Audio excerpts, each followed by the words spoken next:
governador do Maranhão, Flávio Dino, do PCdoB, está em seu segundo mandato e permanece bem avaliado. Mas, como em outros estados, há problemas em várias áreas. Qual é a oposição nesse momento? E a situação da Amazônia maranhense? Como enfrentar os riscos que os indígenas estão submetidos? E a Lava Jato? Esses são alguns dos assuntos que eu vou conversar com Flávio Dino. Governador, obrigado por estar aqui. Eu queria começar com a economia, né? Para variar um pouco. É o seguinte, o Maranhão estava com a nota B, que é bem avaliada, é excelente nota B no Tesouro, né? E caiu para C. A C significa que o Tesouro não pode dar aval para empréstimos de um estado com nota C. Isso de 2017 para cá. Só que em 2018 o senhor teve um aumento de arrecadação, parabéns por isso, 7%. Isso significou mais de 1 bilhão e mesmo assim a situação piorou. O que foi que aconteceu e como você vai fazer para voltar a ser nota B? Bom, prazer falar com você, com todos os telespectadores. De fato, nós conseguimos conquistar a nota B no nosso primeiro mandato. Depois, infelizmente, houve uma depreciação da situação econômica no país, atingindo muito fortemente as finanças públicas dos entes subnacionais, sobretudo pelo sacrifício das transferências constitucionais. Mas só teve um aumento de arrecadação Sim, própria. que compensatório, né? Se nós olharmos esse aumento de arrecadação fruto de eficiência da arrecadação própria, ele na prática apenas compensou a perda das transferências constitucionais federais. Ao mesmo tempo, nós tínhamos dívidas, não só de natureza financeira, mas de natureza social, que tem um peso gigantesco. Eu pago de encargos de dívida mais de R$1 bilhão por ano. Ao mesmo tempo, eu tinha a necessidade de reverter indicadores sociais historicamente negativos do nosso Estado. E nós sabemos que todo bom investimento público, no dia seguinte, vira pressão sobre o custeio. Então, nós não tínhamos, por exemplo, nenhuma escola de tempo integral. Hoje temos 49. Abri 8 grandes hospitais. Aumentei a polícia para diminuir a violência em mais de 60%. Tudo isso impactou em um dos atributos, são 3 atributos que determinam o rating, e nós tivemos nota A em 2 dos atributos e nota C em um atributo.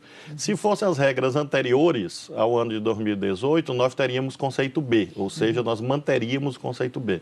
Infelizmente, em 2018, com o jogo rolando, houve uma mudança de regra da Secretaria do Tesouro Nacional e fez com que, não obstante, sejam 3 elementos de avaliação e nós tenhamos A em 2, com um C, você vira C. É intuitivo para os telespectadores que 2A e um C deveria virar B, mas infelizmente, segundo as novas regras do Tesouro Nacional, viraram C. Então nós estamos hoje com um esforço fiscal grande nesse ano, de corte de despesas, inclusive, para viabilizar o retorno no próximo ano ao conceito B, apesar das novas regras. E, simultaneamente, torcendo pela aprovação no Congresso do Plano Mansueto, que foi apresentado pela Secretaria de Tesouro Nacional, porque isso vai possibilitar que nós, adotando algumas medidas adicionais, possamos retornar ao rating favorável, possamos contrair operações de crédito, que é o nosso objetivo. Nós tivemos, Miriam, no quadriênio 2015-2018, a segunda maior taxa de investimentos públicos do país em relação à receita corrente líquida. Nós tivemos uma taxa superior a 10%, quase 11%, atrás apenas do Ceará. E isso, em razão daquilo que mencionei, nós tínhamos dificuldades na área educacional, na área de saúde, mortalidade infantil. A responsabilidade fiscal não pode andar sozinha, porque seria muito simples você obter conceito A. Você fecha os hospitais, fecha as escolas, fecha os restaurantes populares, aliás, e aí obtém a nota A e mata as pessoas. Então, a gente faz uma opção de responsabilidade fiscal com responsabilidade social. Essa que é a coisa. Você só faz sentido buscar a austeridade e a estabilidade fiscal se for para ter um projeto, senão claro. Em si se esgota. É um instrumento, né? Não é um fim em si mesmo. Né? Aí o senhor tomou uma decisão em 2018 de dar um grande aumento para os professores. Nada contra as prioridades, o governante está aí para escolher suas prioridades, mas foi para o piso, é mais do que o dobro do nacional, né? E é o maior piso de todos os estados.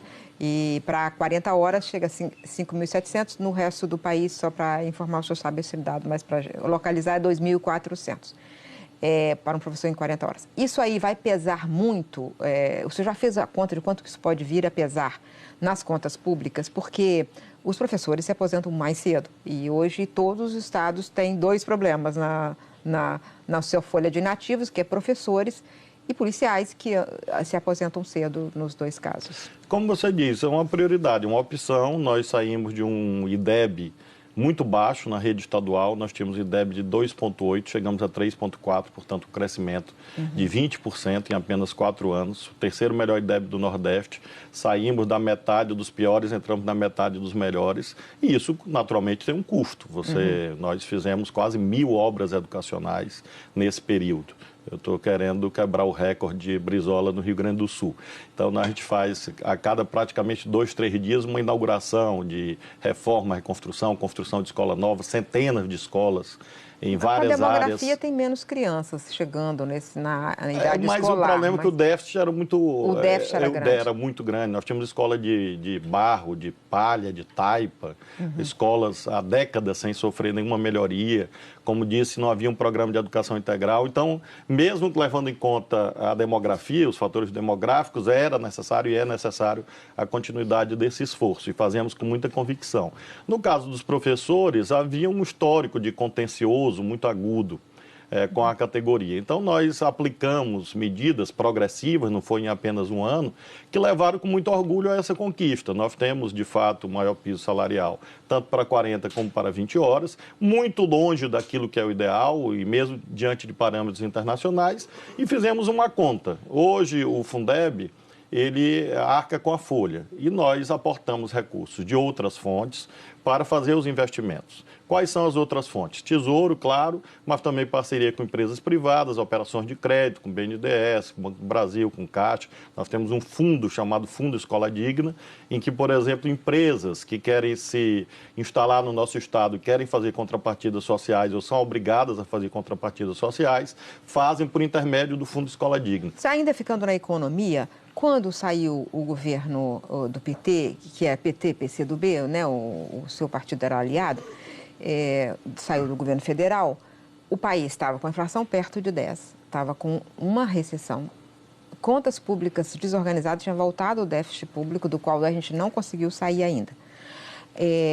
Tem uma parte do pensamento econômico da esquerda que não entendeu ou não quer entender a necessidade de fazer estabilidade das contas públicas e tal. Quando é que a esquerda vai atualizar seu pensamento? Eu pergunto isso porque eu estava conversando com um grande empresário.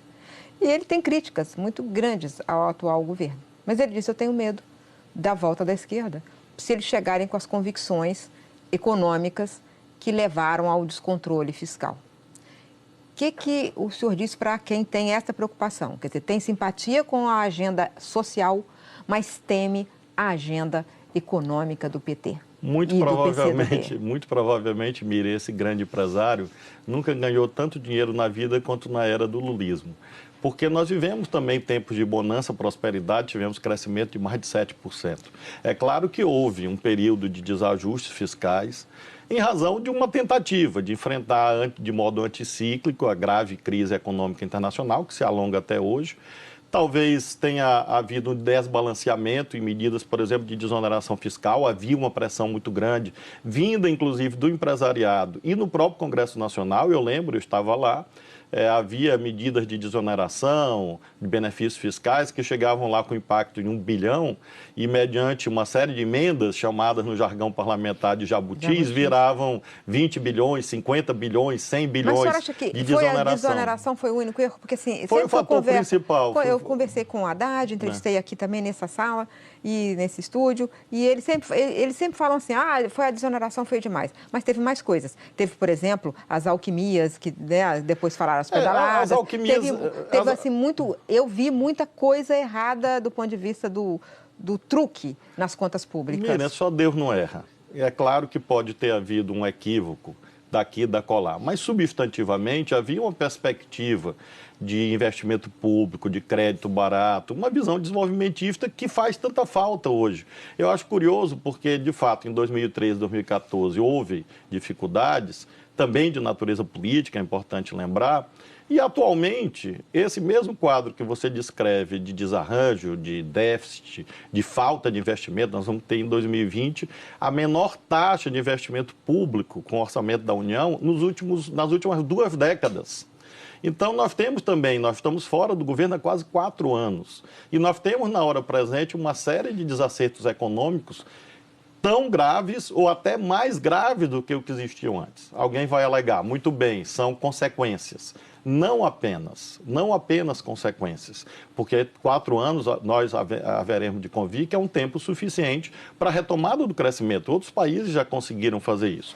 Lamentavelmente, há um receituário que acredita numa lenda que é uma contração fiscal expansionista. Então, há uma ideia lendária, a meu ver, metafísica, esotérica, como eu tenho chamado, segundo a qual esse brutal aperto fiscal vai conduzir a melhores dias mediante um efeito quase sobrenatural dessa contração fiscal. E é a tal da confiança. Eu não acredito muito nisto e acho, portanto, que é preciso dividir responsabilidades. É claro que na gestão econômica, num certo momento, pode ter havido equívocos e provavelmente houve, como eu mencionei, a título de exemplo, essa temática da desoneração. É importante lembrar que havia um esforço de correção que foi sabotado, aí sim, por fatores políticos. Segmentos da política brasileira não aceitaram o resultado eleitoral de 2014 e aí começou a desandar tudo, porque realmente durante 2 anos praticamente não havia ambiente no Congresso Nacional para nada ser votado, a não ser a ideia do impeachment, que acabou sendo consumado.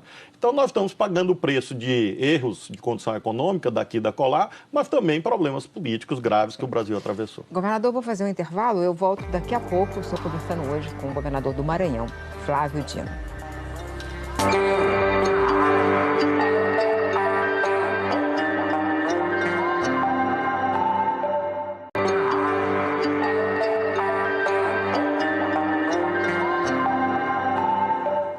A entrevista de hoje é com o governador do Maranhão, Flávio Dino.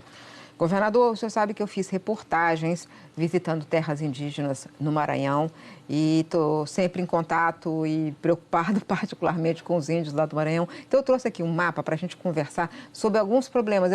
Permaneço em contato, eu tenho alguns canais, né? Ali embaixo, ali é a terra Araribóia. Ali tem 14 mil guajajaras, mas tem também, o senhor sabe disso, mas eu estou ilustrando quem está nos acompanhando, tem também os isolados ao Aguajá, que são grupos que se recusam ao contato, né? Portanto, eles são mais frágeis, mais vulneráveis.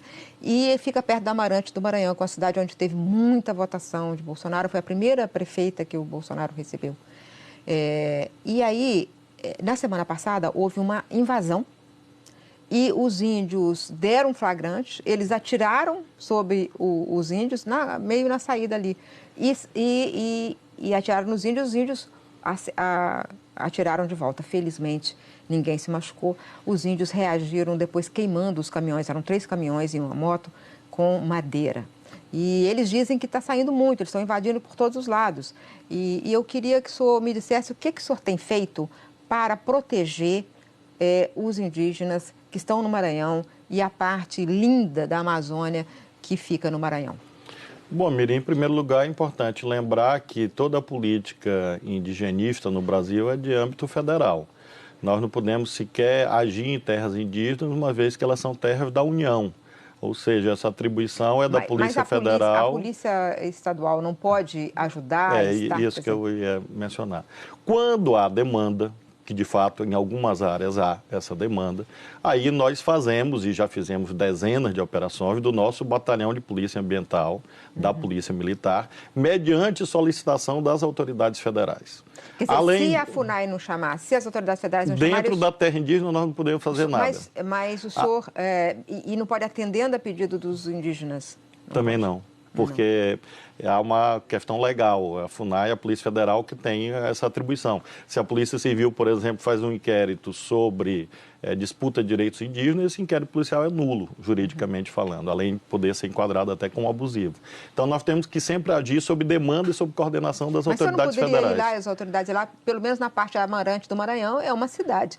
O senhor pode ir. E é exatamente nessa fronteira... Nós temos agido. O Batalhão de Polícia Ambiental tem feito dezenas de ações sob coordenação federal.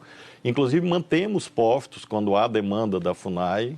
Nós temos lideranças indígenas no nosso programa de proteção de defensores de direitos humanos. Nós temos 25 lideranças indígenas, aí sim, sob proteção nossa, porque é um programa articulado com o Ministério da Justiça e que nós implantamos no nosso estado.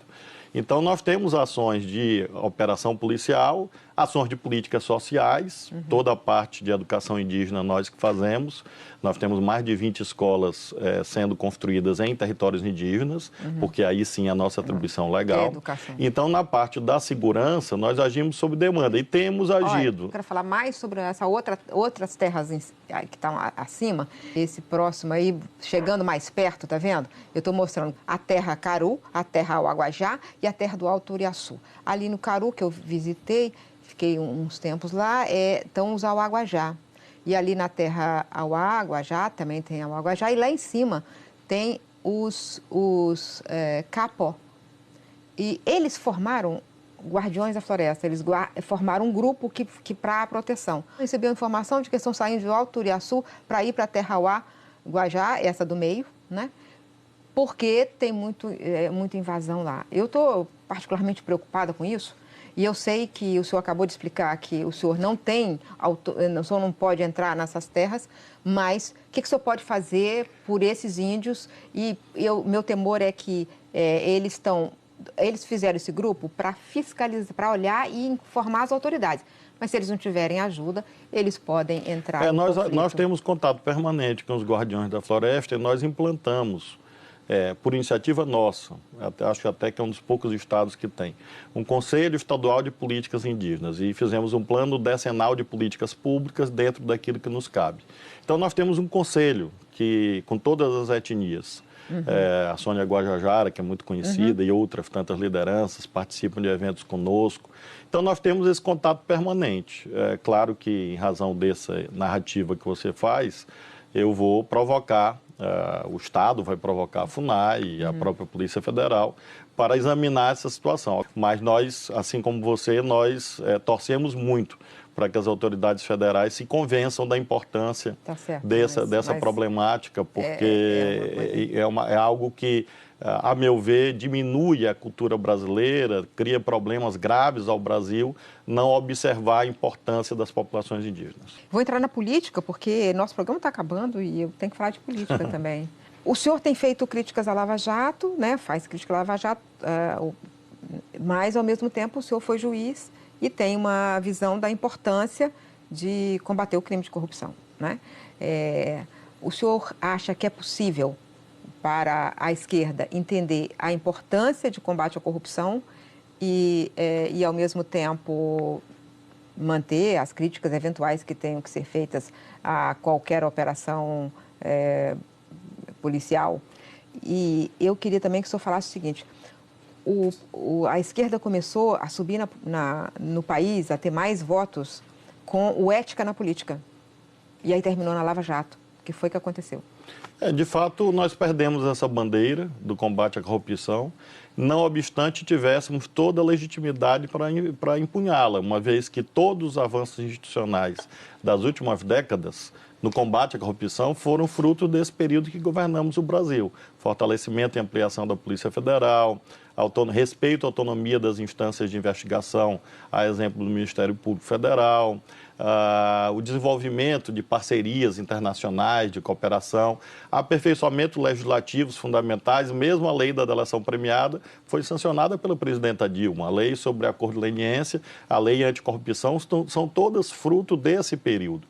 Então, nós vivemos um período de ampla autonomia das instâncias de investigação, e elas atuaram, no mais das vezes, na minha perspectiva, falando dos processos concretos, com provas, acertadamente. Tenho dito que a imensa maioria das sentenças, mesmo proferidas por juízes controvertidos, teriam a minha assinatura na medida que lastreadas em provas inequívocas. Agora, lamentavelmente, há uma fronteira tênue entre o uso e o abuso, e nós verificamos em muitos casos que o uso degenerou para o abuso na medida em que houve, por exemplo, a instrumentalização política, ideológica, até pessoal, dessa ação contra a corrupção. Eu acho que a gente está num momento de reequilíbrio, em que os abusos são combatidos, os excessos são combatidos, mas se mantém, como deve se manter, claro, a boa aplicação à corrupção, desde que respeitando as garantias constitucionais e legais. Esse é o ponto central. Nós não podemos ter o vale tudo, os fins justificam os meios, em relação a nenhum tema nacional, inclusive a este. Então, acho que separando o jogo do trigo, fica fácil de entender que não há nenhum setor da política que tenha um monopólio da virtude, também não há nenhum que tenha um monopólio dos vícios, como indevidamente alguns tentaram apresentar. Governador, tem muita gente olhando para 2022. Eu quero saber se o senhor também está olhando para 2022 no sentido de candidatura à presidência. O PCdoB vai lançar o seu nome para candidato a presidente? Cada dia tem sua agonia. A agonia da hora presente é encontrar caminhos para o Brasil. A economia realmente vive um momento muito grave, atingindo muito fortemente políticas sociais. Nós estamos vendo o desmonte da ciência, da tecnologia, das universidades. Há ameaças concretas sobre o Sistema Único de Saúde. Essa tese de desvinculação constitucional implicaria a morte do SUS. Então, nós temos batalhas centrais na hora presente, precisamos retomar o crescimento, fazer as reformas institucionais necessárias, exemplo da reforma tributária, corrigindo a regressividade, colocando a progressividade no meio, na frente, uma pauta federativa que fortaleça os estados e municípios e garanta a retomada de investimentos públicos, que são, aí sim, centrais para nós termos demanda efetiva, com isso rompermos o ciclo da recessão, estimular os investimentos privados. Então, essa é a minha agenda. A minha agenda é a agenda do governo do estado e a agenda de ajudar o país. 2022 está bem longe. Eu lamento que as insuficiências do atual governo federal tenham levado a essa antecipação tão aguda do calendário de 2022. O senhor continua preocupado? Acha que a democracia brasileira corre riscos? Gravíssimos riscos. Infelizmente, eu me convenço cada vez mais que há um ethos. Essa ideia de que você tem que destruir o seu adversário. Porque você vai a um estádio de futebol, você tem duas torcidas, isso é bom, é bonito, é multicolorido. A democracia, assim, ela tem que ter plurivocidade, tem que ter múltiplas vozes, mas não a voz do extermínio, a voz de que o outro, aquele que pensa diferente, tem que ser destruído, estigmatizado. Você está falando do governo Bolsonaro? Todos esses setores da política brasileira que estão à direita hoje estão contaminados por essa ideia fascista de destruição de pessoas. Pessoas são vítimas de campanha de desmoralização na internet, os telespectadores sabem disso, você sabe disso. Mas a esquerda também não faz isso? Não. Nós fazemos uma demarcação política, ideológica, que é boa para a democracia. Mas no período que nós governamos o país, qual adversário foi perseguido, foi preso? Nenhum. Então, nós temos uma visão diferente. Mas ninguém foi preso uma coisa é... Você diz ainda, né? Ainda. Mas há um discurso bem diferente. Você basta comparar os discursos que foram proferidos nas Nações Unidas nesse período. Eu pessoalmente enfrentei ataques de todos os lados. Acho que tem ataques, mas assim, a questão é a seguinte: o senhor acha que o atual governo ameaça as instituições mais do que esse momento de ódio que é ruim mesmo? Mas as instituições brasileiras, o senhor sente que elas estão ameaçadas? O atual governo em si, eu não vejo liderando nesse momento qualquer processo de ruptura constitucional.